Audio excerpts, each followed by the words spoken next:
Kecuali kalau saya sudah dikalah apa boleh buat. Tapi karena nanya apa kepentingan polisi.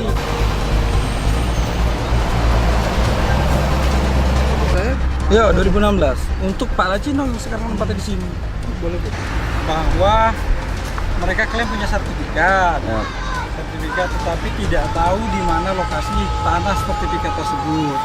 Nah, karena proses ini masih sengketa, makanya telah kita surati BPN Badan Pertanahan Nasional untuk meminta petunjuk. Perintah dari Badan Pertanahan Nasional Kota Palembang dengan nomor surat 678 bahwa proses ini selesaikan di pengadilan. Di poin 9 adalah selesaikan di pengadilan, dan saat ini sedang berjalan prosesnya di kasasi Mahkamah Agung.